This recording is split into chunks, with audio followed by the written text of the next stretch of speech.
Do you still have confidence in DHS Secretary Kristi Noem? You brought up the success at the border. Look, you do. She was there with the border.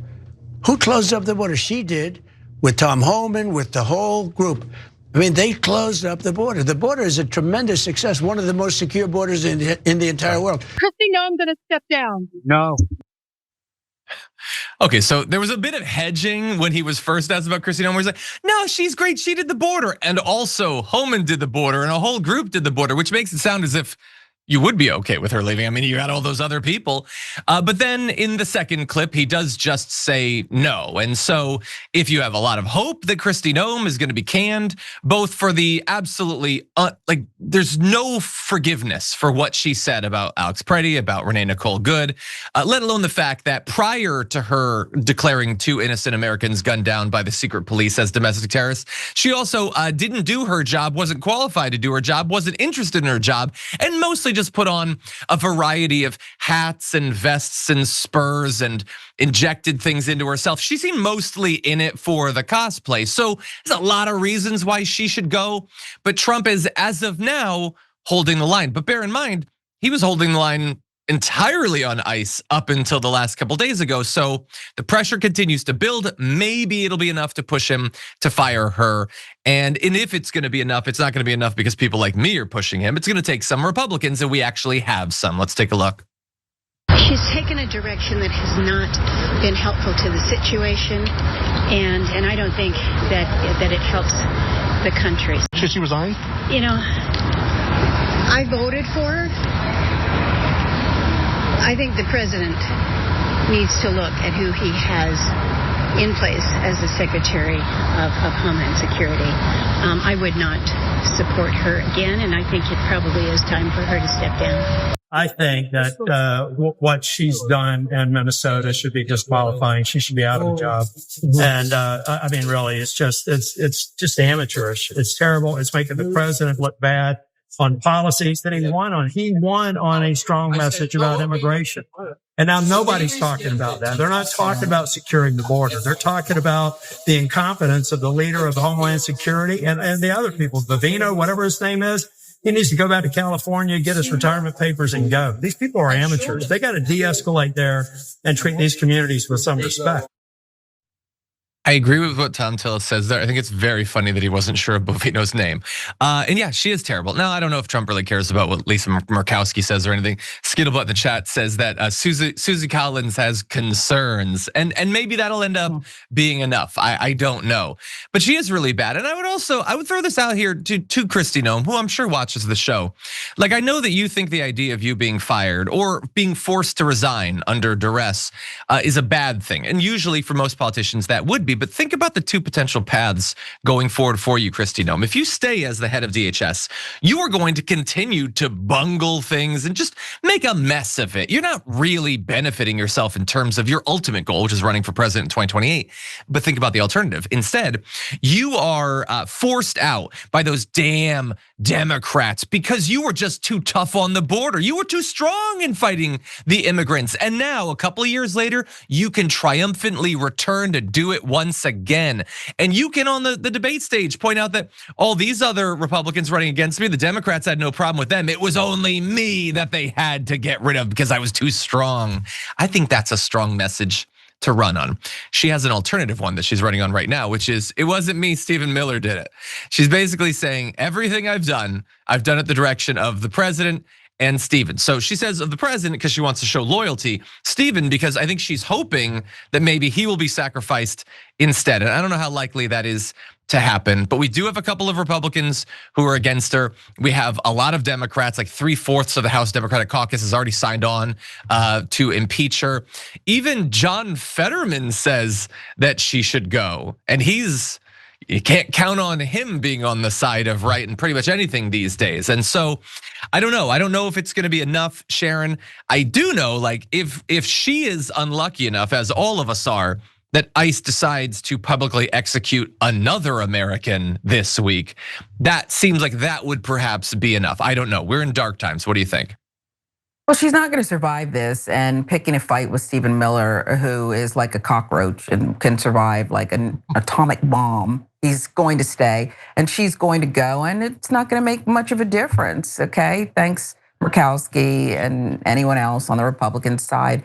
I understand that she's in the role and calling for her head when such disasters have taken place is relevant, but she's not the architect of this. She's not even smart enough, thank God, if you were, to execute this properly in a devilish way. So she doesn't survive this. Stephen Miller will, and we'll see what happens after that. I mean, the bottom line is Trump has to go. That's the bottom line. Yeah. I think it's wild that like you've had like a couple of people like appointed to boards or whatever by Zoran Mamdani, where like people went back in their tweets and they were like, they said something really libby, really progressive about, I don't know, housing or something. It's like, oh, they have to leave. Well, obviously they have to leave. Stephen Miller called a innocent American murdered ICU nurse an assassin. And it's just like, I guess, well, I mean, we'll move on to it in a minute, but Kristi Noem just declares, like all that, Bovino eventually did get fired because saying he was gonna massacre him. Like they can just, the standards are so wildly different for either side. And let me demonstrate that actually. I wanna show you just a little clip. This is Donald Trump. This is to me, if I didn't know anything about a politician and I heard them say this, I would know everything I needed to know about them. Take a look. Bottom line, it was terrible. Both of them were terrible. The other was terrible too. And I'm not sure about his parents, but I know her parents were big Trump fans. Makes me feel bad anyway. But I mean, I guess you could say even worse. They were tremendous Trump people, Trump fans. And you know, the daughter was, she was, I don't know if you could say radicalized, maybe not. I don't know. But I hate to see it. I hate to see that. Yeah, I don't think that he particularly cares about either of those two people dying. He cares that it's hurting him politically, and he decides to smear her once again. I guess she was radicalized. You know, if you don't instantly comply with the secret police, you're probably some sort of radical. So they're still smearing her. But the biggest issue there was obviously it's worse when it's a kid of people that voted for him. He said, I guess you could say that. I guess you could. I don't think you should. I don't think that's presidential. I don't think that's mature. I think that should be beneath the dignity, whatever remaining dignity America has at this point. You know what TYT has always been about? Taking on the corrupt, greedy establishment. For us, it's the corporate media. We've been fighting that fight for over 20 years. For the cell phone industry, it's the same story. A handful of massive corporations ripping you off. That's why we're partnering with Noble Mobile. They're the only wireless company with the same mission as ours, to fight back. Their Noble plan offers unlimited data for just $50 a month. But here's the best part. For any data that you don't use, you get cash back. Real money you can spend however you want. Stop letting your unused data pad the pockets of billionaires. With Noble, you take control over your data. And by switching to Noble, you're directly supporting TYT in our mission of bringing you honest, independent news. So give Noble a try and make the switch today. Scan the QR code on the screen now or visit go.tyt.com/plan. That's go.tyt.com/plan. Why would you say that? That if the two innocent Americans gunned down in the streets by your paramilitary forces, it's worse when one of their parents are Trumpers. That's insane, Sharon. Quick thoughts? Look, I think he's so gross for even mentioning people who his policies have murdered. It's beyond, well, it's inhumane, just like him. So the thought that he would get a pass on that and that's our new normal, I just can't get past. I can't get past any of this, and I want action now. And it looks something like not just Kristi, not just Bovino, not just Stephen Miller. I think it's time to go straight for the head of this. And I think there's a path forward if we just do that instead of focusing on all of his distractions. When somebody places a kiss-up call to him for good reason. I know why, the governor of Minnesota would do something like that to try to save his people from being executed. But I think that now's the time to take all of this energy and murders and channel it into one guy, not the woman who stays in glam and wears that hat and shoots puppies.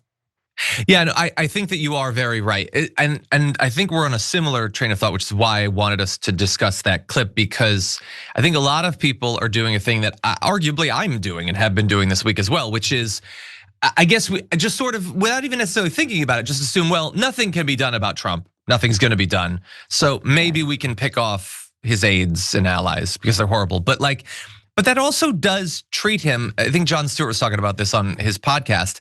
It treats Trump, who's trying to be treated as a bystander to his own presidency, as a bystander to his own policies and the effects of them.